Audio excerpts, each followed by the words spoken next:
following is an extended product spotlight paid for by BASF Canada and Invigor Hybrid Canola. Hey everyone, I'm Sean Haney and I'm here to welcome you to the next episode of the Canola Podcast, sponsored by Invigor Hybrid Canola from BASF.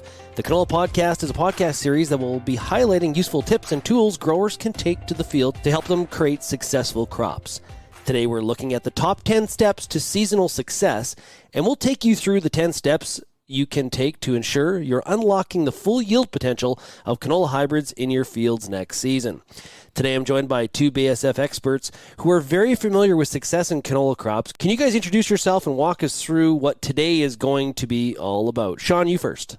Yeah, I'm Sean McKnight. I'm a tech service specialist based in southern Saskatchewan. So I've been with BASF for almost 10 years. I started with the research team and spent some time with sales, and I've been with tech service since 2017. So looking forward to talking about canola production today.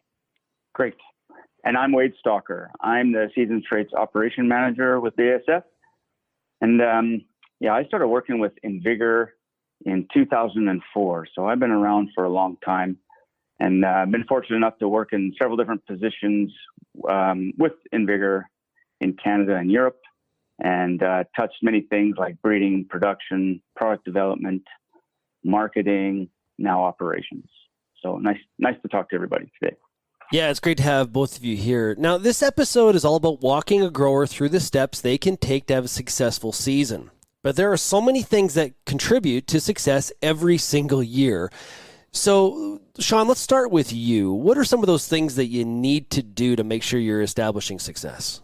I mean, for me, the obvious place to start would be finding the right hybrids, obviously, that fit your farm. So, we know every farm has different needs, and there really is a lot of information available. So I think, the first steps are really just taking a look at what's most important to you and what your practices are that really could influence what hybrids you choose. So, important things to consider could be, what your growing season length is, which really would make you target certain maturities.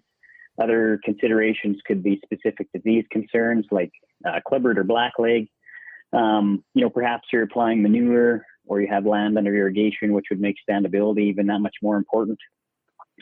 Also looking for flexibility at harvest time could really drive you to consider a pod shatter reduction hybrid. So, really those are just a few things to think about when selecting your hybrids and getting ready for next year. When it comes to actually choosing the hybrids, of course, we have a number of hybrids to choose from, and I really do believe there's an Invigor hybrid for all Western Canadian growers, but it really can be tricky to make that decision. So, to help make it a little easier, we do have a hybrid selection tool on the BASF website, and this kind of walks you through a few questions and asks you about some specific needs you may have, and this can hopefully help you make that first crucial decision.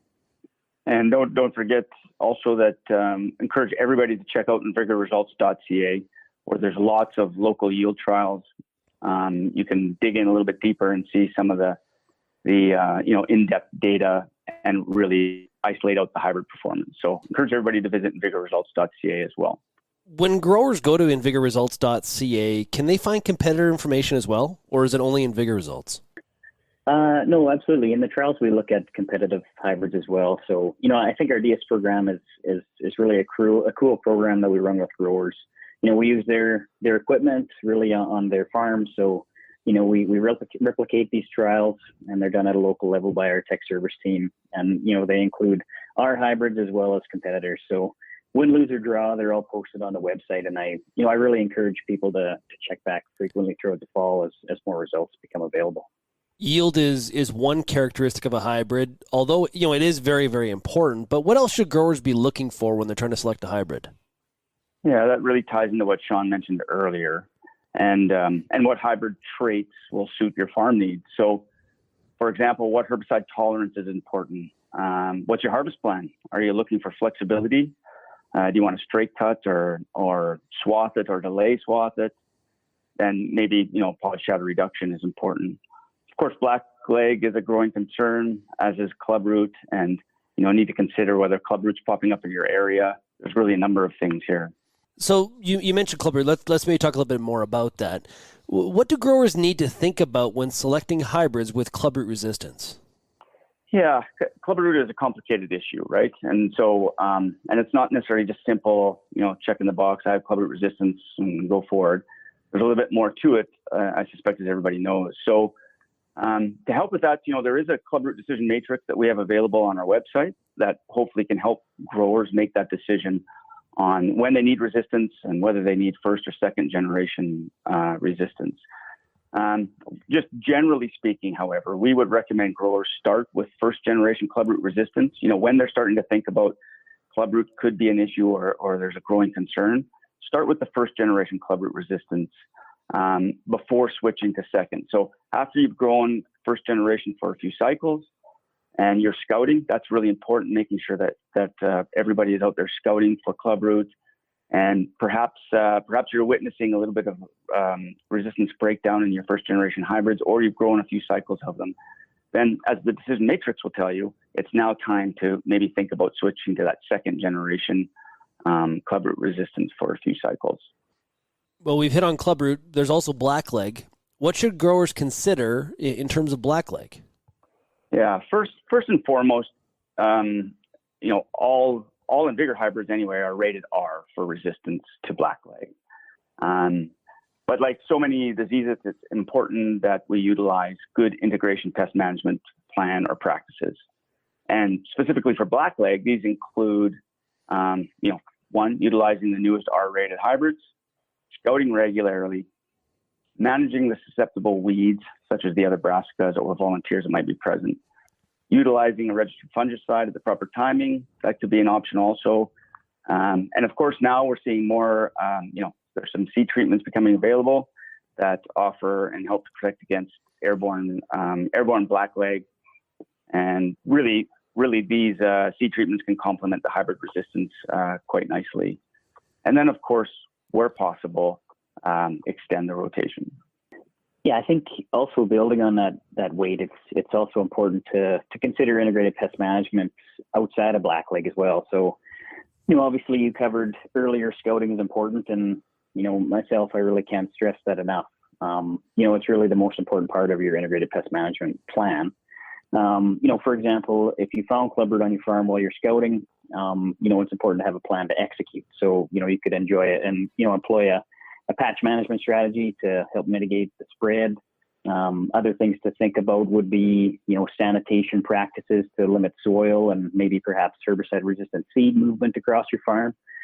Also controlling those canola volunteers or other brassica weeds that could really act as hosts for diseases.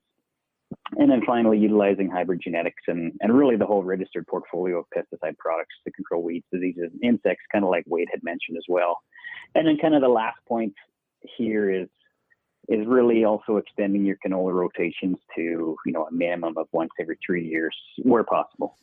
Yeah, so on the rotation front, we hear often when people talk about IPM, it involves extending rotations. There's also a financial component to this too. Do you think extension of the rotation is a fair request, Wade?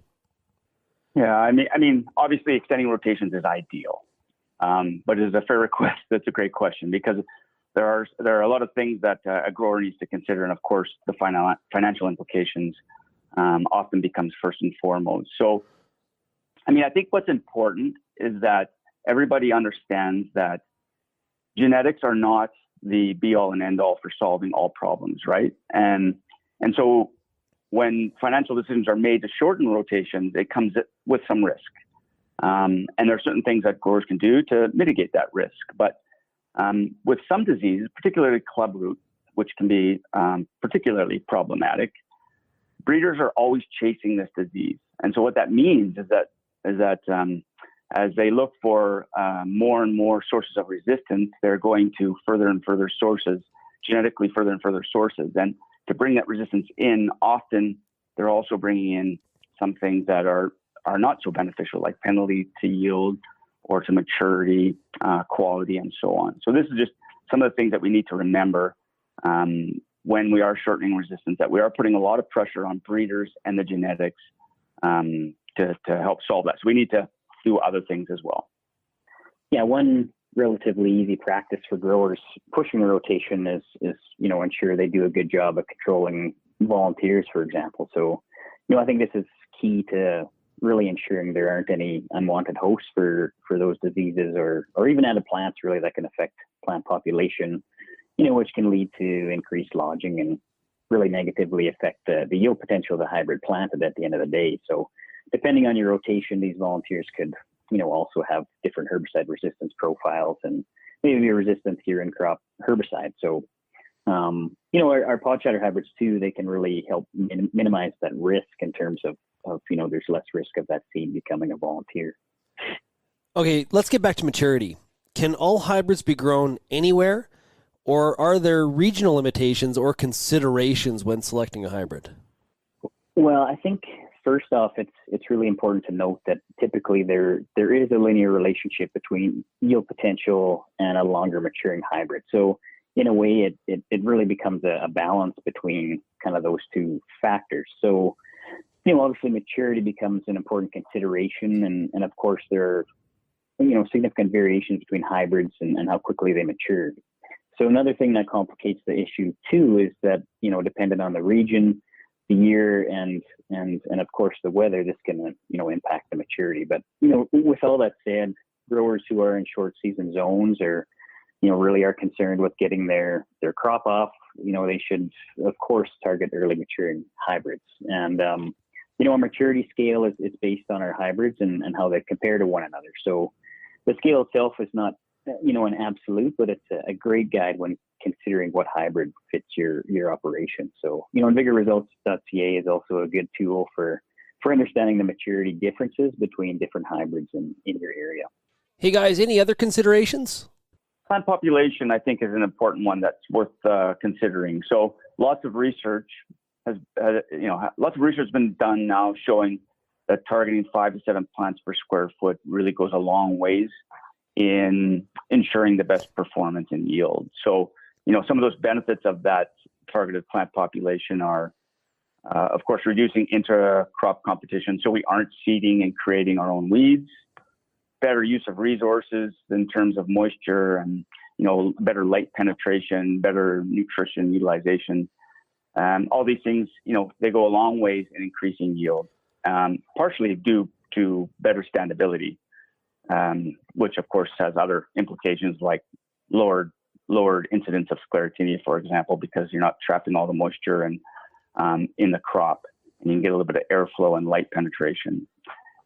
The other thing that we actually see, which is interesting coming out of the year that we just observed, is we see elevated stress tolerance. So in years where we have drought or conditions where you have drought, the ideal plant population, there's 5 to 7 plants per square foot, certainly helps with that. And I think of what's going on there, as you can imagine, what's happening above the ground is also happening below the ground. So, just being able to cope with that moisture, maybe send down that taproot and reach that moisture a little bit more efficiently. And then of course, just there's more uniform maturity and better plant structure and generally. So there's a lot of things. It's easier getting to achieve this too. I mean, one of the great things with InvigorRate, the launch of InvigorRate, is it's really, making it a lot simpler for growers to achieve 5 to 7 plants per square foot. And, it's clearly labeled on the bag. You just have to follow that recommendation and you're going to be pretty close in most situations. I think it's also worth mentioning that, for anybody that's worried about flea beetles, having Lumiderm on your Invigor, making sure that you have that as well is the best approach. It's going to give you the best chance off the beginning. Feels like we've covered a lot of ground here. There's a lot of agronomic information to digest. Well, I think the last piece isn't really that groundbreaking and probably won't change anytime soon. I think a little bit of luck with the weather definitely goes a long way as well. Yeah, no kidding. We need Mother Nature to cooperate to boost those yields up on the 22 crop. Really, there's a lot of steps to a successful season. We've rolled it all out today in this podcast. Thanks again for joining us, guys. It's been a blast to hear more about how Invigor keeps growing. Cheers. Thanks, Sean.